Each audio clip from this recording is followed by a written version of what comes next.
മഹാനായ ഇമാം നസാഇ റളിയല്ലാഹു അൻഹു ഉദ്ധരിക്കുന്ന ഹദീസ്, ലൗ തഅലമുൽ മർഅതു ഹഖ്ഖ സിവാജ് ഹഖ്ഖ സൗജി, ഒരു ഭർത്താവിനോടുള്ള ബാധ്യത ഒരു പെണ്ണിന് മനസ്സിലാക്കാൻ കഴിയുമായിരുന്നുവെങ്കിൽ ലം തഖഉദ് മാ ഹദറ ഖദാഉഹു വഅശാഉ ഹത്താ യഫറഗ മിൻഹു, ഭർത്താവ് ഉച്ചഭക്ഷണം കഴിക്കുകയോ രാത്രി ഭക്ഷണം കഴിക്കുകയോ ചെയ്യുമ്പോൾ ഭർത്താവ് ഭക്ഷണം കഴിച്ച് എഴുന്നേൽക്കുന്നവരെ ആ പെണ്ണിന് ഇരിക്കാൻ കഴിയുകയില്ല എന്ന് മഹാനായ റസൂലുള്ളാഹി സ്വല്ലല്ലാഹു അലൈഹി വസല്ലം.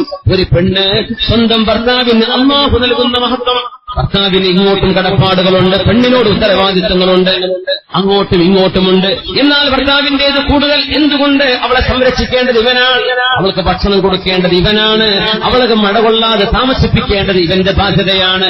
ആ ബാധ്യതയും മഹത്വം ഒരു പെണ്ണറിയുകയാണെങ്കിൽ ഭർത്താവ് ഭക്ഷണം കഴിച്ച് തീരുന്നവരെ ഇരിക്കാതെ എഴുന്നേറ്റ് നിൽക്കുമായിരുന്നു എന്ന് മഹാനായ റസൂലുള്ളാഹി സ്വല്ലല്ലാഹു അലൈഹി വസല്ലം വിഭാഗങ്ങൾ പറഞ്ഞ ഹദീസ് ഒന്നുകൂടെ ഓർക്കണേ.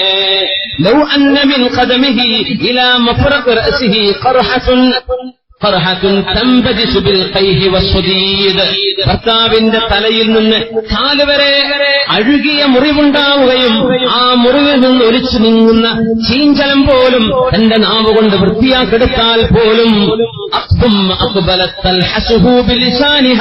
സ്വന്തം നാവ് കൊണ്ട് ഭർത്താവിന്റെ ശരീരം വൃത്തിയാക്കി കൊടുത്താൽ പോലും ആ ഭർത്താവിനോടുള്ള ബാധ്യത വീടുന്നില്ല എന്ന് മഹാനായ റസൂലുള്ളാഹി സ്വല്ലല്ലാഹു അലൈഹി വസല്ലം തങ്ങൾ പറഞ്ഞത് ഇമാം അഹ്മദ് റളിയല്ലാഹു അൻഹു, ഇമാമുന നസാഇ റളിയല്ലാഹു അൻഹു ഉദ്ധരിച്ച സ്വഹീഹിൽ വന്ന സ്വഹീഹായ ഹദീസുകളാണിത്. അതുകൊണ്ട് ആ ഒരു കടപ്പാട്, ഭർത്താവിനോടുള്ള ബാധ്യത പെണ്ണിന്റെ ഉമ്മമാർ മനസ്സിലാക്കി കൊടുക്കണം.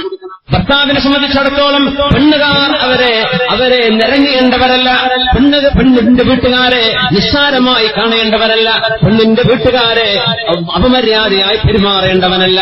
ഇവൻ പുതിയ ആപ്പിളയായത് ലോകത്ത് വല്ല സംഭവമൊന്നുമല്ല. ആണുങ്ങളെല്ലാം കല്യാണം കഴിക്കുന്നവരാണ്. കല്യാണം കഴിക്കുന്ന ആദ്യകാലം പുതിയ ആപ്പിള എന്ന് തന്നെ പറയാ.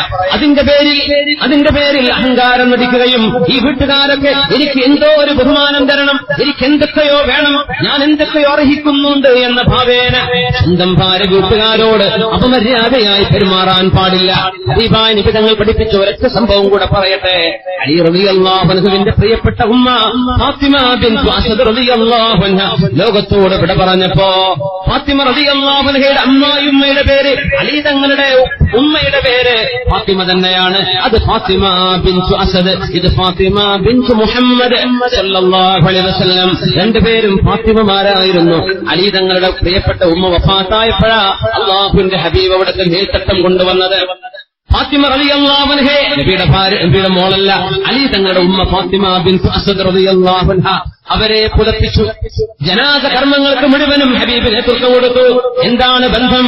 എന്റെ മോളിന്റെ ഭർത്താവിന്റെ ഉമ്മയല്ലയോ ഇത്?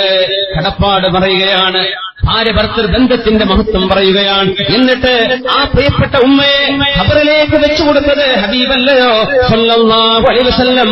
ആ ഖബറിലേക്ക് ഇറങ്ങുകയും ഖബറിൽ കടന്നുകൊണ്ട് ഹബീബ് ദുആ ചെയ്തു കൊടുത്തു, റബ്ബേ ഇതെന്റെ ഉമ്മയാണ്, അല്ലാഹുവേ എന്റെ ഉമ്മക്ക് തുല്യമായ ഉമ്മയാണ്, മഹദിയാണ്. അതുകൊണ്ട് അല്ലാഹുമ്മ ഗ്ഫിർ ലി ഫാത്തിമ ബിൻത് അസദ്, അല്ലാഹുവേ ഫാത്തിമ ബിൻത് അസദിന് നീ പുറത്തു കൊടുക്കണമേ. എങ്ങനെയാണ് ഇവരത് ചെയ്യാൻ കാരണം? എന്താണ് കാരണമെന്ന് ഉലമാ പറയുന്നത്? കാരണം അത് ഉമ്മു സുഹ്രിഹി, സ്വന്തം മോളുടെ ഭർത്താവിന്റെ ഉമ്മയാണത്. സ്വന്തം മോളിന്റെ ഭർത്താവിന്റെ ഉമ്മയാണത്.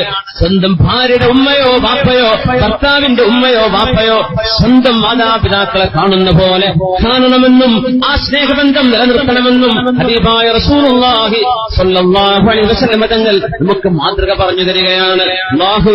അല്ലാഹുവേ നമ്മുടെ ജീവിതങ്ങളിൽ, കുടുംബജീവിതങ്ങളിൽ സന്തോഷം നൽകണേ തമ്പുരാനെ. ക്ഷമിച്ചും പുറത്തും സഹിച്ചും നിന്റെ വജ്ഹ് ഉദ്ദേശിച്ച് ജീവിക്കാൻ തൗഫീഖ് നൽകണേ റബ്ബേ.